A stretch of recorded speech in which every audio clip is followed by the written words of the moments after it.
Alright, today we're working on a 2008 Buick Lucerne. We're changing the EGR valve and vapor canister purge valve right there.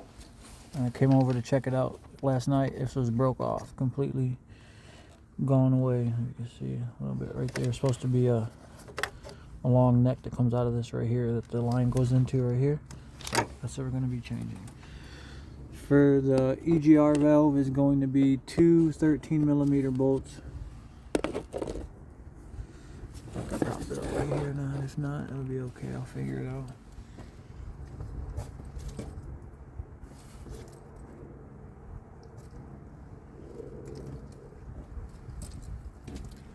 I'm gonna start off with my ratchet because they're pretty rusty. I don't want them to snap off and then I'll be screwed. So try and break them loose with this first. Ooh.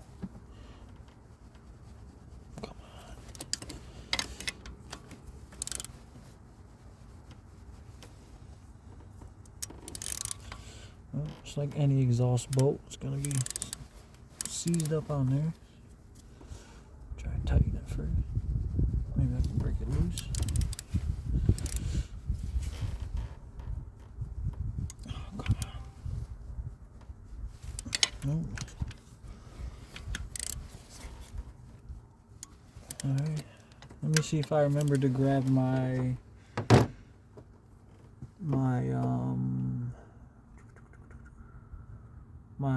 PB blast, and I'll be right back.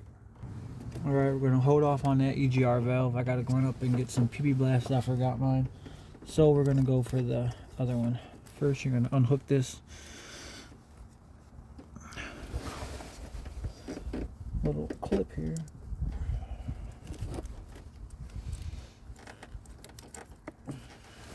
Knock this over.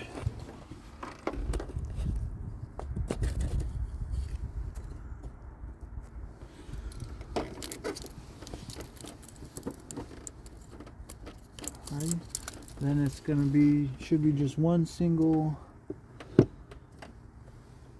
10mm maybe.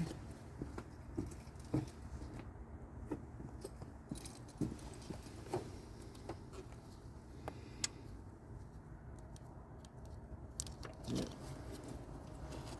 10mm bolts.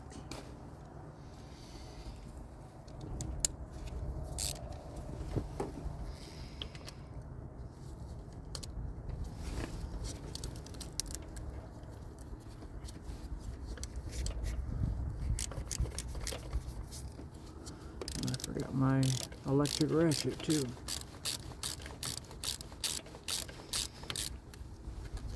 Still can't reach it.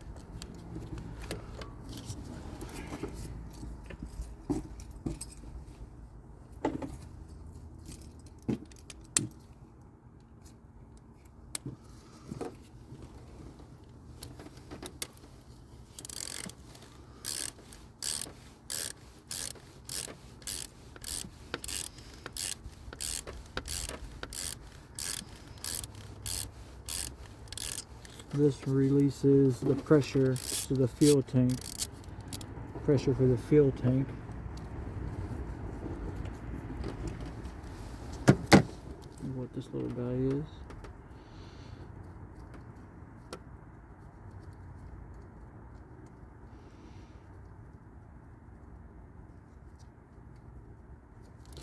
I might want to drop this bolt. Check this out. Okay, cool. Alright, and then it should just pop right out. Well, with a little bit of pressure, so I get past that O-ring. You don't want to break it though, because if that breaks inside the motor, you're screwed. Get this out of here. I don't want that to pinch. But it's in the way. Here we go. That's all that holds the pressure, is that little gasket crushed up. But this is why we're changing it, because the head of it broke off. So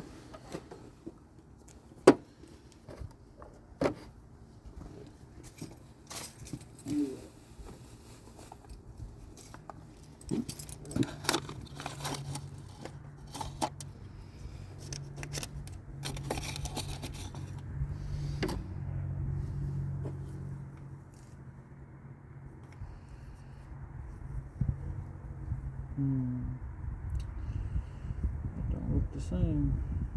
Let's see. Well, I guess that really don't matter. Yep. So this is the old one. Right here. This is the new one. See this? This is what broke off of it. This goes back into this clip, and that's what connects it together. But that's what broke off. Who almost dropped that bolt? Well,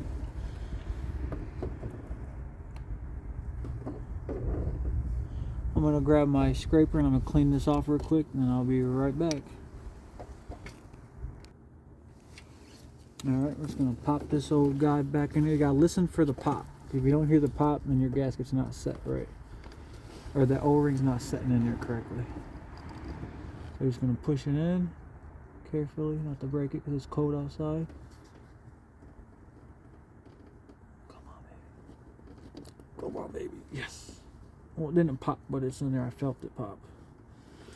And then you just get your bolt, put it back inside. Usually these don't. I think I've done maybe one other one, but I think it broke. I had to use a 90-degree pick to dig the piece of it out. Well, since it's not metal on aluminum or aluminum on metal, the bolt wasn't seized up, so that helps up a lot.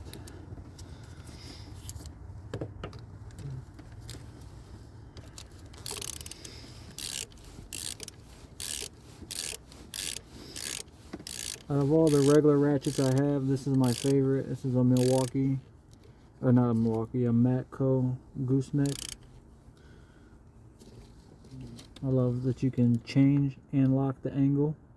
You don't want to over tighten it because it's of course aluminum. You'll strip the bolts out and you'll be screwed from the beginning. But lockable gooseneck, Matco Flex, I believe. The little kit of it was like 200 bucks. You get this, a long extension, a medium extension, like a 6, a 3, and a 12, I believe, inch extensions.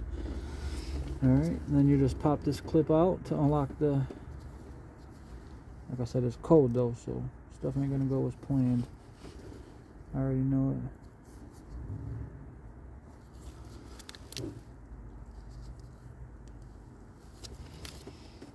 And I might have found a solution. I don't have my PB Blast with me, but my wife had bought me a torch, a little lighter torch a while back, and it blows out just enough. I think I'll be able to get that, them bolts heated up with that and broke loose. Like this clip.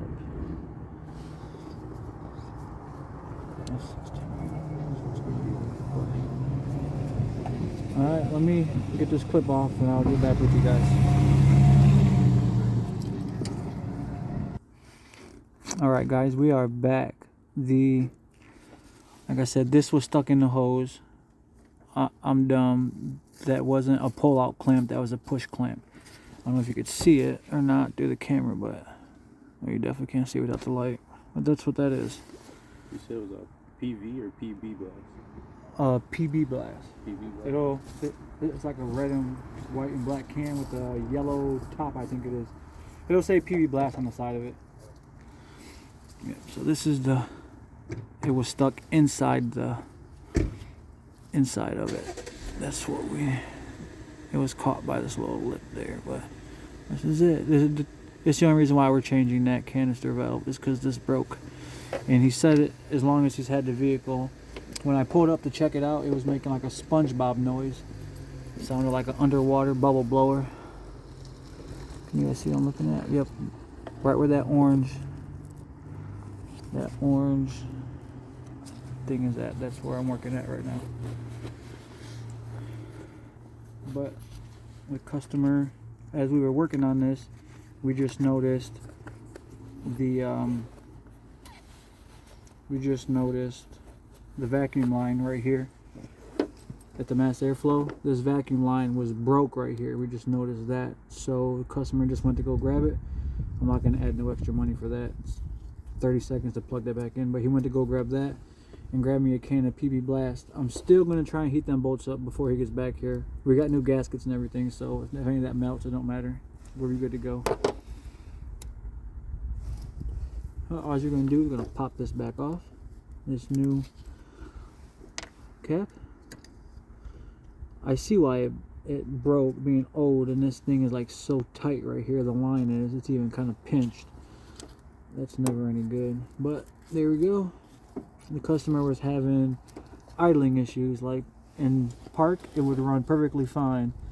I mean, it sputtered a little tiny bit, but he thought he needed a tune-up on it. So I came out here.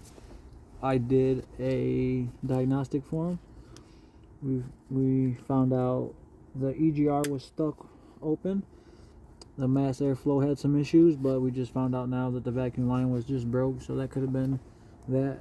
He wanted to go buy one, but we're holding off on that. Like I said, we're going to knock down these because the EGR can cause your vehicle to idle rough. This could cause it to idle rough, the canister valve. And the only other code we got was the evap for the gas tank lid, but like I said again, vacuum line was broken, 2 of them. And then the secondary air thing or other.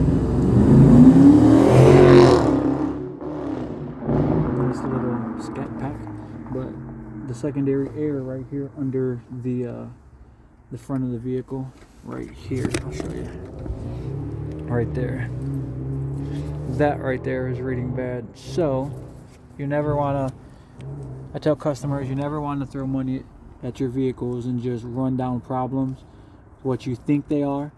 So everything we're working on this is everything that he had a code for, but I also know that while installing stuff or on vehicles, one thing can cause a code for another thing, and so on and so forth. So all these problems could have been caused throwing codes because of the EGR. Same with this canister valve, same with the vacuum line and the mass airflow, all that stuff. So